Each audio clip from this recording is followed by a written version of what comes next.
आज हम श्रीमद् भगवत गीता के दूसरे अध्याय का तीसरे श्लोक के बारे में जानेंगे। भगवान कहते हैं, क्लैब्यम माँ स्म गमः पार्थ नैत्वत्वैपपद्यते क्षुद्रम हृदय दौर्बल्यम त्यक्तोत्तिष्ठ परंतप। भगवान कहते हैं, हे पृथापुत्र, इस हीन नपुंसकता को मत प्राप्त होवो, यह तुम्हें शोभा नहीं देती। हे शत्रुओं के दमन करता, हृदय की क्षुद्र दुर्बलता को त्याग कर युद्ध के लिए खड़े हो जाओ। इस तरह अर्जुन कहते हैं, कथम भीष्महं संख्ये द्रोणं च मधुसूदना इसुभि प्रतियोत्स्यामि पूजाहार वरिसूदन। हे शत्रुहंता, हे मधुसूदन, मैं युद्ध भूमि में किस तरह भीष्म तथा द्रोण जैसे पूजनीय व्यक्तियों पर उलटकर बाण चलाऊंगा।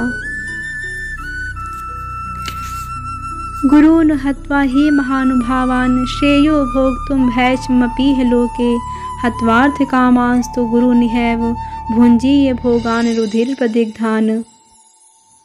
ऐसे महापुरुषों को जो मेरे गुरु हैं, उन्हें मारकर जीने की अपेक्षा इस संसार में भीख मांगकर खाना अच्छा है।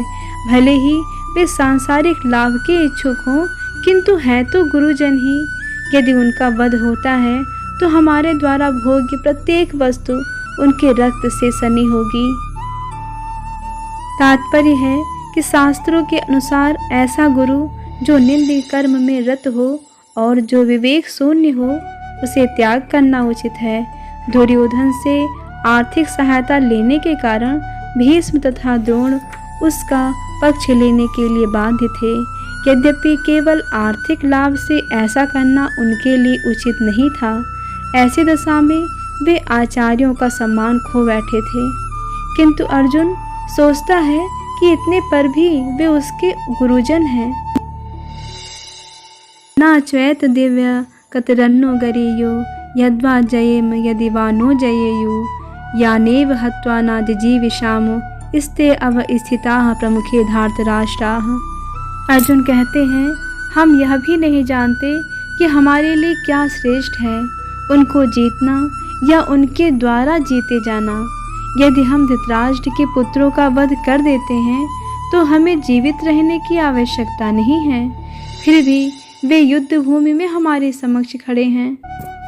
तात्पर्य है कि अर्जुन द्वारा व्यक्त इस प्रकार के ये विचार सिद्ध करते हैं कि वह न केवल भगवान का महान भक्त था, अपितु वह अत्यधिक प्रबुद्ध और अपने मन तथा इंद्रियों पर पूर्ण नियंत्रण रखने वाला था। राज परिवार में जन्म लेकर भी भिक्षा द्वारा जीवित रहने की इच्छा उसकी विरक्ति का दूसरा लक्षण है। ये सारे गुण वह अपने आध्यात्मिक गुरु श्री कृष्ण के उपदेशों में उसकी श्रद्धा, ये सब मिलकर सूचित करते हैं कि वह सचमुच पुण्यात्मा था। इस तरह यह निष्कर्ष निकला कि अर्जुन मुक्ति के सर्वथा योग्य था। जब तक इंद्रियां संयमित न हो, ज्ञान के पद तक उठ पाना कठिन है और बिना ज्ञान तथा भक्ति के मुक्ति नहीं होती।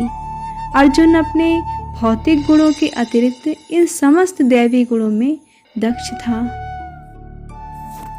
अर्जुन कहते हैं, कार्पण्य दोषोपहत स्वभावः पृच्छामि त्वां धर्म सम्मूढ़ चेताः यच्छेयास्यान्निष्ठितं ब्रूहि तन्मे शिष्यस्ते अहं साधि मा त्वां प्रपन्नम्। अब मैं अपनी कृपण दुर्बलता के कारण अपना कर्तव्य भूल गया हूँ और सारा धैर्य खो चुका हूँ।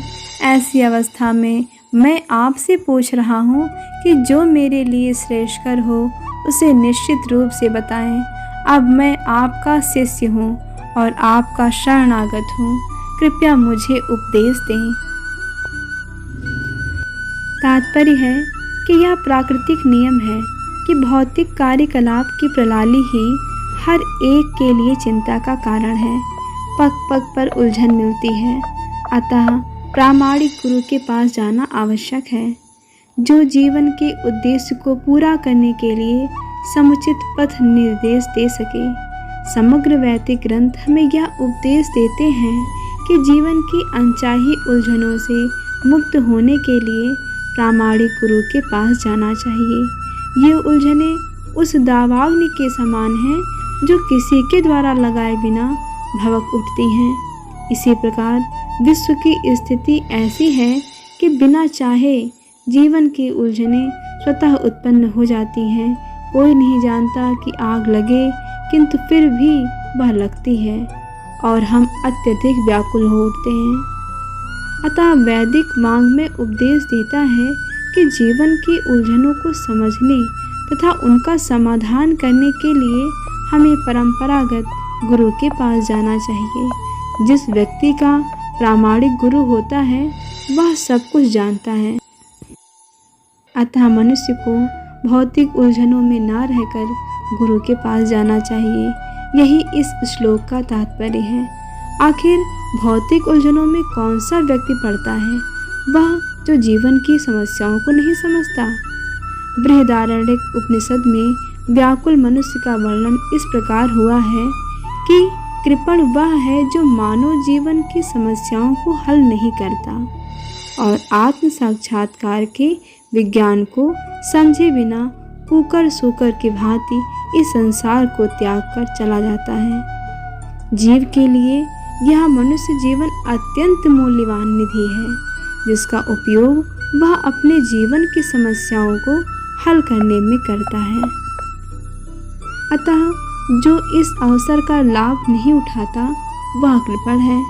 ब्राह्मण इसके विपरीत होता है, जो इस शरीर का उपयोग जीवन की समस्त समस्याओं को हल करने में करता है। देहात में बुद्धिवश कृपण या कंजूस लोग अपना सारा समय परिवार, समाज, देश आदि के अत्यधिक प्रेम में गंवा देते हैं। मनुष्य प्रायः चर्म रोग के आधार पर अपने पारिवारिक जीवन अर्थात पत्नी, बच्चों तथा परिजनों में आसक्त रहता है। कृपण यह सोचता है कि वह अपने परिवार को मृत्यु से बचा सकता है। कृपण यह सोचता है कि वह अपने परिवार को मृत्यु से बचा सकता है, अथवा वह यह सोचता है कि उसका परिवार या समाज उसे मृत्यु से बचा सकता है। ऐसी पारिवारिक आसक्ति निम्न पशुओं में भी पाई जाती है, क्योंकि वे भी अपने बच्चों की देखभाल करते हैं। बुद्धिमान होने के कारण अर्जुन समझ गया था कि पारिवारिक सदस्यों के प्रति उसका अनुराग तथा मृत्यु से उसकी रक्षा करने की उसकी इच्छा उसकी उलझनों का कारण है।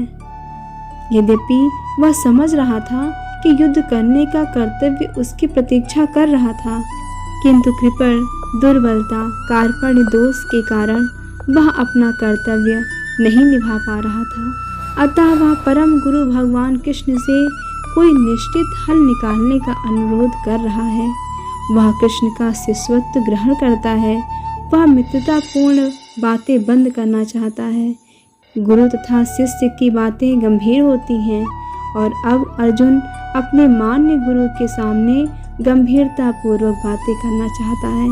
इसीलिए कृष्ण भगवद गीता ज्ञान के आदि गुरु हैं और अर्जुन गीता समझने वाला प्रथम शिष्य है। अर्जुन भगवद गीता को किस तरह समझता है यह गीता में वर्णित है। तो भी मूर्ख संसारी विद्वान बताते हैं कि किसी को मनुष्य रूप कृष्ण की नहीं बल्कि अजन्मा कृष्ण की शरण ग्रहण करनी चाहिए। कृष्ण के अंतः तथा ब्राह्य में कोई अंतर नहीं है। इस ज्ञान के बिना जो भगवद गीता को समझने का प्रयास करता है वह सबसे बड़ा मूर्ख है। हरे कृष्ण कृष्ण कृष्ण हरे हरे, हरे राम राम राम हरे हरे।